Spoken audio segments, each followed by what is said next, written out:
So here's a quick look at the third eye headlamp that they make.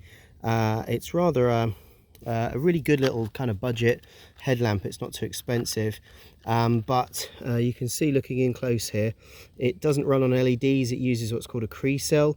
They kick out far more light than you'd expect. So although it says it's 160 lumens, the amount of light it actually pushes out is really quite impressive. It's quite a tight beam. It doesn't have a kind of diffuse beam. But what you can do, he said, turning it off, is as well as having it on full brightness, which you can see is quite bright, if you keep pressing it again straight after you turned it on, you can actually select different amounts of light right the way down to a kind of strobe for emergencies. There's also a red with a strobe on it as well, which is super useful for emergencies too. The stats on it for battery time is really awesome. In fact, I had to kind of do a double take. If you have it on lowest power, there's about I think from memory 130 hours, which is a lot, and even on quite high power I think it's still talking at about 50 hours, which is much more than you would get out of a rechargeable one that's USB, which leads me to the fact that this doesn't recharge from USB. It runs on 3 AAA batteries, which are pretty easy to come by, don't weigh a lot, and that kind of thing.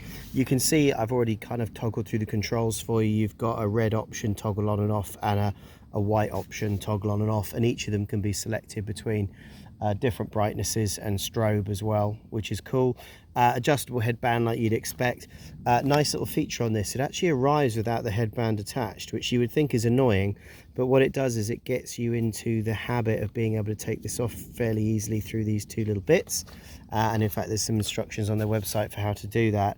The reason that's a big advantage is if you're sweaty like I am. My other Petzl head torch absolutely stinks. It smells like a dead badger, and it's very difficult to get the strap off, whereas this one's super easy to take off and chuck in the wash as regularly as you want to stop it smelling like a dead badger. So actually that's one of the best features I've seen on this that I really like. It's also got some funky designs on the head straps. It's avoided that really terribly dull boring black, or anything you want as long as it's black, and the cases themselves also come in some super cool different color options, but their headbands are kind of good fun. I don't even think the one I've got is the wildest one, but it's certainly more fun than your typical one. Environmentally friendly company. I think they make 1% donations, and more importantly, everything they work with is recycled. The head torch is I think IPX 6, so it's relatively waterproof. I would certainly say use it in heavy rain and it'll be fine. I wouldn't take it underwater swimming, but I think for even the heaviest rain you can think of, or even dropping it in a puddle, it'll be absolutely fine. That's pretty much it features wise. Fantastic little head torch, not too expensive, or headlamp as Americans would say. Not too expensive, eco-friendly, super funky and friendly, and actually sometimes there's an advantage of having AAA batteries. If you're a through hiker or someone that's out on a multi-day adventure, it's sometimes easier to buy spare batteries or bring some spare batteries with you than it is to keep recharging a lithium-ion battery.